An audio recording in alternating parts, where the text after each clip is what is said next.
Halo semuanya, kembali lagi di channel ini. Kali ini gua akan membahas film tentang misteri yang mengisahkan hilangnya 17 murid dari satu kelas secara misterius dalam semalam dan hanya meninggalkan satu murid saja yang selamat.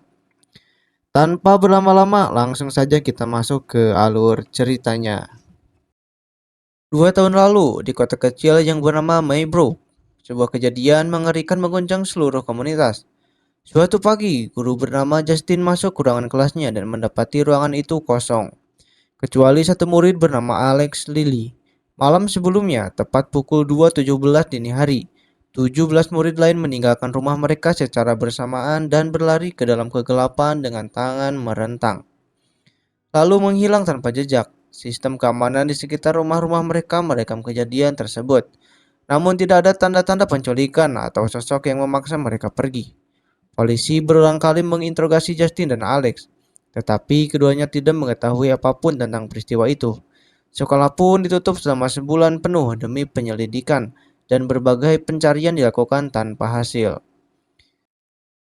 Saat sekolah hendak dibuka kembali, warga berkumpul dalam sebuah pertemuan yang dipimpin kepala sekolah, Markus. Emosi memuncak dan hampir semua orang tua melampiaskan amarah mereka kepada Justin, menuduhnya sebagai penyebab hilangnya anak-anak mereka.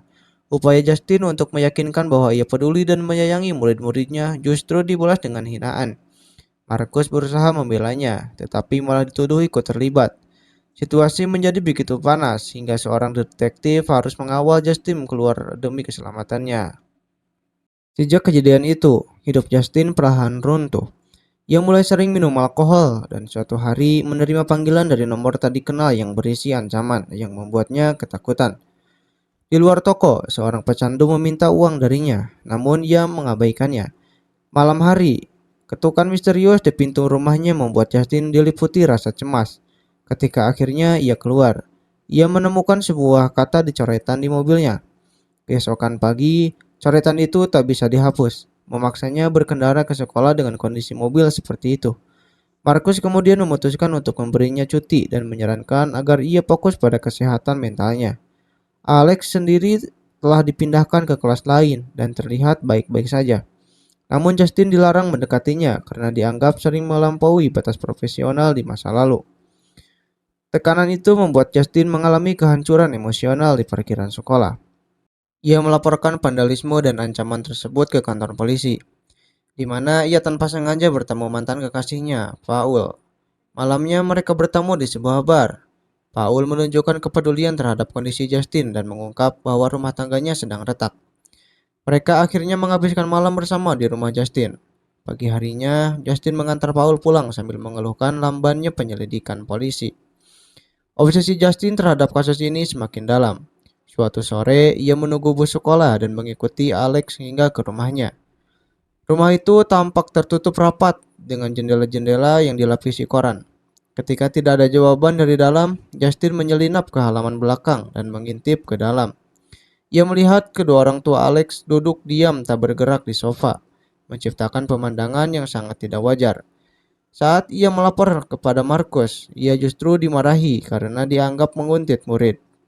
Masalah Justin semakin bertambah ketika istri Paul, Donna, menyerangnya ke sebuah toko setelah mengetahui kebersamaan mereka.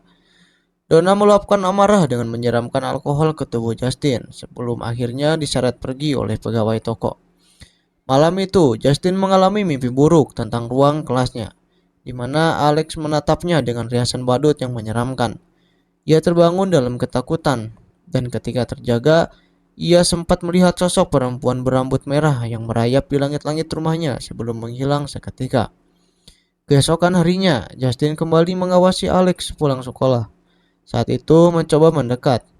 Anak itu bereaksi dengan kemarahan dan berlari masuk ke rumahnya. Justin terus mengetuk dan menunggu tanpa hasil, hingga akhirnya menghabiskan waktu seharian di dalam mobilnya sampai tertidur.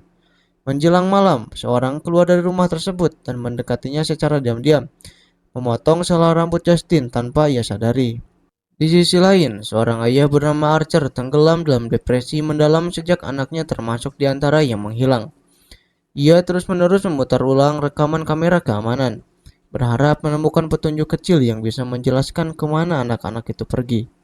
Bayangan kehilangan, ketakutan, dan rahasia yang belum terungkap terus menghantui Maibro. Seakan kota itu menyimpan sesuatu yang jauh lebih gelap daripada yang terlihat di permukaan. Archer semakin tenggelam dalam tekanan batin. Di tempat kerja, pikirannya kosong dan kesalahannya kian sering terjadi. Hampir setiap hari ia mendatangi kantor polisi, berharap ada kabar baru tentang anaknya yang hilang. Namun Kapten Locke hanya bisa mengatakan bahwa penyelidikan masih buntu. Kecurigaan Archer perlahan mengarah pada Justin. Meski Lodge berulang kali menegaskan tidak ada alasan kuat untuk mengaitkannya dengan kasus ini. Amarah dan putus asa membuat Archer kehilangan kendali. Dalam rapat orang tua di sekolah, ia menjadi salah satu yang paling keras menyerang Justin, bahkan melampiaskan dendam dengan merusak mobilnya. Depresi itu semakin parah hingga Archer mulai tidur di kamar anaknya. Suatu malam, ia terbangun oleh mimpi aneh. Ia melihat dirinya sendiri masih terlelap, menyadari bahwa ia sedang berada di dunia mimpi. Sebuah suara membawanya ke pintu depan yang terbuka dengan sendirinya. Di luar, ia melihat anaknya berlari menjauh dan mencoba mengejarnya. Tetapi setelah menembus semak-semak, ia justru kembali ke rumah. Saat anak itu masuk, sebuah senjata raksasa muncul di atas rumah dengan angka 217. Archer kembali ke kamar dan menangis saat mendapati anaknya tidur nyenyak. Meminta maaf karena tak pernah cukup hangat sebagai ayah. Wajah anak itu lalu berubah menjadi sosok perempuan berambut merah yang mengerikan, membuat Archer terbangun dengan teriakan. Keesokan paginya, pandangannya tertuju pada sebuah menara di tengah hutan.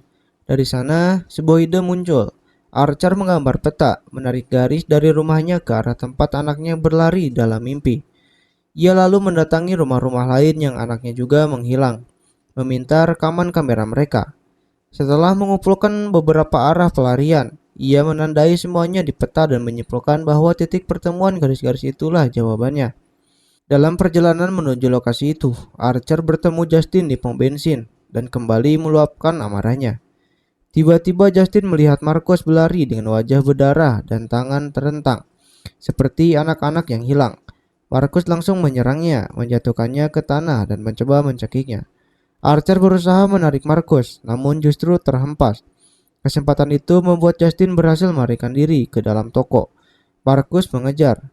Archer menendangnya, tetapi serangan balik membuat Archer kembali dicekik sebelum situasi berubah kacau. Beberapa hari sebelumnya, Paul sedang berpatroli ketika melihat James bergerak mencurigakan. Ia mengejarnya dan mendapati James mencoba membobol sebuah rumah. Kejar-kejaran terjadi hingga Paul menangkap dan memborgolnya. James mengaku hanya mencoba masuk ke rumahnya sendiri karena kehilangan kunci. Saat memeriksa saku James, Paul tanpa sengaja tertusuk jarum bekas, membuatnya murka dan memukuli James. Menyadari kamera mobilnya merekam semuanya, Paul panik. Ia membebaskan James, menganggap mereka impas, dan memintanya pergi dari kota. Di kantor, Lutz mencoba menenangkan Paul dengan mengatakan semuanya akan aman selama kejadian itu tidak dilaporkan. Malamnya, Paul pergi berkencan dengan Justin. Pagi hari, ia terkejut mendapati Donna pulang dari lebih cepat, dan sikapnya yang canggung membuat Donna segera menebak kesalahannya. Di tempat kerja, Paul melihat James berada di luar kantor polisi. Ia berteriak, membuat James kabur. Paul mengejarnya dengan mobil setelah mematikan kamera dashboard. Kilasan waktu lain memperhatikan kehidupan James sebagai pecandu yang tinggal di tenda di hutan. Saat kehabisan barang, ia menyusup ke kota untuk mencari mobil tak terkunci dan mencuri apapun yang bisa dijual murah. Kali ini, ia mengincar sebuah rumah yang tampak kosong. Jendelanya tertutup dan surat-surat menumpuk. Ia masuk dan menemukan rumah itu penuh perabotan. Di ruang tamu, ia terkejut melihat orang tua Alex duduk diam dengan bekas luka di wajah mereka, tak bergerak sama sekali. Meski mendengar suara dari lantai atas, James mengabaikannya dan terus mencuri. Ketika hendak pergi, suara dari basement menarik perhatiannya. Di sana, ia menemukan semua anak yang hilang berdiri kaku. Ketakutan, James langsung kabur, menutup pintu dengan perabot. Namun orang tua Alex bangkit dan mengejarnya, memaksa James lari keluar rumah. Saat menjual barang curian, James melihat poster berhadiah besar bagi siapapun yang memberi informasi tentang anak-anak yang hilang. Setelah membeli kembali barang favoritnya, ia menelpon polisi dan memberitahu lokasi anak-anak tersebut. Polisi meragukannya dan memintanya datang ke kantor. Ketika James hendak masuk, Paul melihatnya dan kembali berteriak, memicu rangkaian peristiwa yang semakin membawa semuanya menuju titik tak terelakkan. James melarikan diri ke dalam hutan dan bersembunyi dengan panik. Di tengah kegelapan, ia terkejut melihat seorang perempuan berambut merah melambaikan tangan ke arahnya. Ketakutan, James segera masuk ke dalam tendanya. Tak lama kemudian, sebuah bayangan muncul di luar, memaksanya menyerang secara membabi buta. Bayangan itu ternyata Paul, yang langsung menyeret James keluar dan mengancamnya dengan senjata. Dalam kondisi terdesak, James berteriak bahwa ia tahu keberadaan anak-anak yang menghilang. Ancaman itu membuat Paul menuruti arahannya hingga mereka tiba di sebuah rumah milik Lily. Dari dalam mobil, James menyaksikan dengan ngeri ketika Paul membunyikan bel dan seorang membukakan pintu untuknya. Waktu berlalu hingga malam tiba dan Paul keluar dengan perilaku aneh, seperti kehilangan kesadaran. Ia menyeret James masuk ke dalam rumah, sementara teriakan minta tolong James tak pernah terdengar. Kisah kemudian mundur ke waktu lain, memperlihatkan Marcus yang sedang berada di supermarket saat menerima telepon dari Justin tentang hal mencurigakan yang ia lihat. Marcus berjanji akan berbicara dengan orang tua Alex, namun saat pertemuan dijadwalkan, yang datang justru seorang perempuan berambut merah bernama Gladys, bibinya Alex, yang mengaku bahwa orang tua Alex sakit dan tak bisa keluar rumah. Marcus bersikeras menjalankan kewajibannya, bahkan mengancam akan melibatkan pihak berwenang. Keesokan harinya, Gladys mendatangi rumah Marcus dengan dalih meminta air minum. Ia menunjukkan perilaku ganjil dan mulai melakukan ritual aneh menggunakan ranting dan darahnya sendiri. Ketika suami Marcus, Terry, mendekat untuk membantunya, Gladys justru memotong rambutnya. Saat Marcus hendak menelepon polisi, bunyi lonceng membuatnya kehilangan kendali. Tubuhnya bergetar, pikirannya kosong, hingga ia menyerang Terry secara brutal dan membunuhnya tanpa sadar. Semua baru berhenti setelah Gladys menghentikan ritualnya. Teror berlanjut ketika Gladys mengganti rambut pada ranting itu dengan milik Justin, memicu Marcus untuk mengejarnya. Di sebuah pom bensin, kekacauan terjadi. Marcus menyerang Archer dan kemudian memburu Justin hingga ke dalam toko. Ia hampir menangkapnya, namun Archer datang tepat waktu dan memberi kesempatan bagi Justin untuk melarikan diri. Pengejaran berlanjut di jalan raya hingga Marcus tertabrak kendaraan lain dan tewas di tempat. Di rumah sakit, Archer menceritakan semua kepada polisi. Setelah kejadian itu, ia mulai yakin Justin bukan pelaku. Sebuah peta yang ditunjukkan Archer mengungkap bahwa lokasi yang ditandai adalah rumah Alex. Waktu kembali diputar ke masa sebelum kejadian. Alex digambarkan sebagai anak pendiam dan kesepian yang kerap dirundung di sekolah. Kehidupannya berubah ketika orang tuanya memberitahu bahwa bibinya Gladys akan tinggal bersama mereka karena sakit. Gladys tiba di tengah malam, dan sejak itu suasana rumah perlahan berubah. Alex menemukan benda-benda aneh di kamar bibinya, termasuk wig merah dan ranting bercabang tak wajar. Tak lama kemudian, kedua orang tuanya mulai bersikap dingin dan seperti kehilangan kesadaran. Gladys meyakinkan Alex bahwa semuanya baik-baik saja, namun melarangnya berbicara kepada siapapun. Sebagai ancaman, ia melakukan ritual di depan Alex, memaksa kedua orang tuanya melukai diri mereka sendiri hingga membeku kembali. Ketakutan, Alex hanya bisa diam, terjebak dalam teror yang tak bisa ia ceritakan kepada siapapun. Keesokan harinya, Alex terkejut mendapati seluruh perabotan rumah telah dipindahkan Gladys ke kamar orang tuanya. Perempuan itu kini duduk di lantai, tenggelam dalam ritual-ritual anehnya. Alex tak punya pilihan selain memanaskan sup dan menyuapi kedua orang tuanya yang kini tak berdaya. Hari-hari berikutnya berjalan dalam pola yang sama. Alex berangkat sekolah, berbelanja kebutuhan, lalu kembali ke rumah untuk merawat keluarganya yang perlahan kehilangan kemanusiaan mereka. Suatu malam, Alex mendengar Gladys memanggilnya. Ia menemukan perempuan itu tergeletak lemah, muntah ke dalam sebuah wadah. Gladys mengaku sakit parah. Orang tua Alex sebelumnya menjaga dan memperbaikinya, namun kini kekuatan itu tak lagi cukup. Untuk bertahan, ia membutuhkan bantuan Alex, yakni membawa satu benda dari setiap teman kelasnya. Keesokan paginya, saat semua murid berada di kelas olahraga, Alex menyelinap ke ruang kelas dan mengambil label nama dari loker pribadi teman-temannya. Justin mempergokinya, namun Alex beralasan ia hanya lupa sesuatu. Justin yang merasa khawatir menyadari perubahan sikap Alex, tetapi ia menepis kekhawatiran itu.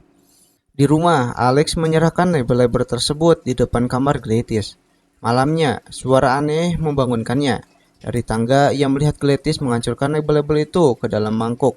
mencampurkannya dengan ludah, api, dan bunyi lonceng. Seketika, semua teman sekelas Alex keluar dari rumah mereka dan berjalan menuju rumah Alex seolah dikendalikan kekuatan tak terlihat. Saat polisi mulai menyelidiki, Gladys merias wajah ayah Alex agar tampak sakit parah dan tak mampu bicara. Ia meyakinkan polisi bahwa ia hanya merawat keluarga tersebut. Untuk menghindari kecurigaan, Gladys memaksa Alex membersihkan rumah dan membuka jendela yang tertutup koran. Ia lalu memotong rambut anak-anak itu untuk mantra berikutnya, membuat mereka bersembunyi di hutan sementara waktu. Alex kini harus memberi makan anak-anak itu bersama orang tuanya. Suatu sore, Alex pulang dan melihat mobil polisi terparkir. Di dalam rumah, ia menemukan Paul dan James berdiri di ruang tengah. Panik, Alex berlari ke atas, namun Gladys menghadangnya dan mengumumkan mereka akan pergi dari kota keesokan hari. Ia melarang Alex melewati garis garam di depan kamarnya, yang dijaga oleh orang tua Alex. Tak lama, Justin dan Archer tiba dan melihat Paul keluar rumah, melambaikan tangan sebelum kembali masuk. Merasa ada yang tak beres, mereka mengikuti. Di dalam rumah, kekacauan meledak. Justin tanpa sengaja menginjak garis garam, memicu serangan brutal. Archer diserang James, namun pukulan demi pukulan tak melukai makhluk itu. Justin berusaha melawan Paul, tetapi semua serangan tak memberi efek. Di lantai atas, Alex menembus garis garam, membuat orang tuanya kembali bergerak dan mengejarnya. Ia bersembunyi di kamar, lalu kabur ke kamar Gladys dan mengurung diri di kamar mandi kecil. Dengan putus asa, ia melukai dirinya dan menggoleskan darahnya ke sebuah ranting. Sementara itu, di ruang bawah tanah, Justin akhirnya menembak Paul. Meski terluka, makhluk itu masih berdiri hingga tembakan terakhir mengakhiri perlawanan. James pun jatuh. Archer yang putus asa mencari anaknya di antara kerumunan anak-anak. Namun Gladys muncul merampas kalung Archer. Saat Justin hampir tewas dicekik, Alex mematahkan ranting yang telah diberi darah dan rambut Justin. Mantra itu terputus. Sekejap kemudian, anak-anak yang terpengaruh berbalik melawan Gladys. Ia melarikan diri keluar rumah, dikejar puluhan anak yang menghancurkan apapun di hadapan mereka. Kejaran berakhir ketika seorang anak menjatuhkan Gladys dan mereka bersama-sama menghabisi tubuhnya. Kematian Gladys mematahkan sihir. Orang tua Alex akhirnya sadar. Begitu pula Archer dan kembali menemukan anaknya. Setelah kejadian itu, orang tua Alex dirawat di institusi dan Alex tinggal bersama bibinya yang penuh kasih. Anak-anak lain kembali ke keluarga mereka, meski membutuhkan waktu lama untuk bisa berbicara lagi. Kota itu kembali tenang, meninggalkan luka yang tak akan mudah dilupakan.